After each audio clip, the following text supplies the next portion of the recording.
ആശാ വർക്കർമാർ സമരം ചെയ്യേണ്ടത് കേന്ദ്രത്തിനെതിരെയാണെന്ന് മുഖ്യമന്ത്രി പിണറായി വിജയൻ അവകാശപ്പെടുകയാണ് ഇപ്പോൾ. ആശാമാർക്ക് ഏറ്റവും കൂടുതൽ തുക നൽകുന്ന സർക്കാർ കൂടിയാണ് കേരളത്തിലേതെന്നും അദ്ദേഹം ഉറപ്പിച്ചു പറയുന്നു. തിരുവനന്തപുരത്ത് വാർത്താ സമ്മേളനത്തിൽ സംസാരിക്കുമ്പോഴായിരുന്നു മുഖ്യമന്ത്രി പിണറായി വിജയന്റെ അവകാശവാദം ഉന്നയിക്കുന്നത്. ഈ സർക്കാരിനെതിരെയാണോ, ഇൻസെന്റീവ് ഉയർത്താത്ത കേന്ദ്ര സർക്കാരിനെതിരെയാണോ സമരം ചെയ്യേണ്ടതെന്ന് സമരം ചെയ്യുന്നവർ ആലോചിക്കണമെന്ന് മുഖ്യമന്ത്രി ആഞ്ഞടിച്ചു.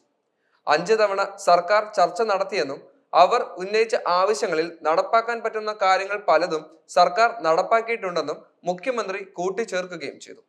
ആശാ സമരം അവസാനിപ്പിക്കണമെന്ന് എല്ലാവരും ആഗ്രഹിക്കുന്നതെന്നും എന്നാൽ സമരം നടത്തുന്നവർക്ക് അങ്ങനെയൊരു താല്പര്യം ഉണ്ടായാൽ മാത്രമേ സമരം അവസാനിക്കുകയുള്ളൂവെന്നും മുഖ്യമന്ത്രി കൂട്ടിച്ചേർത്തു. ആശ എന്നത് കേന്ദ്രാവിഷ്കൃത പദ്ധതി കൂടിയാണ്.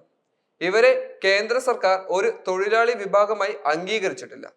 2005 ഈ പദ്ധതി കേന്ദ്ര സർക്കാർ പ്രഖ്യാപിക്കുന്നത്. ആ ഘട്ടത്തിൽ UDF സർക്കാർ പദ്ധതി നടപ്പാക്കുകയുമില്ല.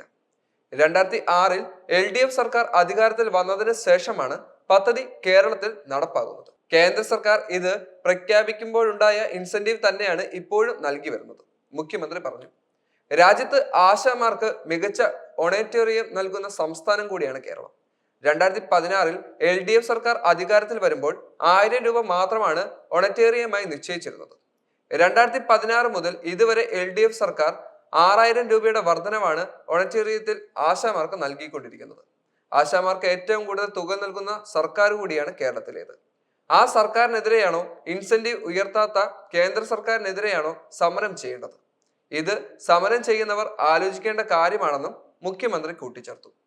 നമ്മുടെ സംസ്ഥാനത്താകെ 26,125 ആശാ വർക്കർമാരാണുള്ളത്. 99% ആശാ വർക്കർമാരും സമരത്തിലില്ല. ബഹുഭൂരിപക്ഷവും ഇപ്പോഴും സേവനത്തിലാണ്. അതുകൊണ്ട് ആരോഗ്യമേഖലയെ ഒരു തരത്തിലും ബാധിക്കുന്ന സമരവുമായി ഈ സമരം മാറുന്നില്ല. പക്ഷേ ചെറിയ വിഭാഗമായതുകൊണ്ട് അവഗണിക്കാനല്ല സർക്കാർ തയ്യാറായത്. അവരുമായി ചർച്ച ചെയ്ത് പരിഹരിക്കാൻ കഴിയുമോ എന്ന ശ്രമമാണ് സർക്കാർ നടത്തിക്കൊണ്ടിരിക്കുന്നത്. 5 തവണ അവരുമായി സർക്കാർ ചർച്ച നടത്തിയെന്നും അവർ ഉന്നയിച്ച ആവശ്യങ്ങളിൽ നടപ്പാക്കാൻ പറ്റുന്ന കാര്യങ്ങൾ പലതും സർക്കാർ നടപ്പിലാക്കിയിട്ടുണ്ടെന്നും മുഖ്യമന്ത്രി പറയുകയും ചെയ്തു.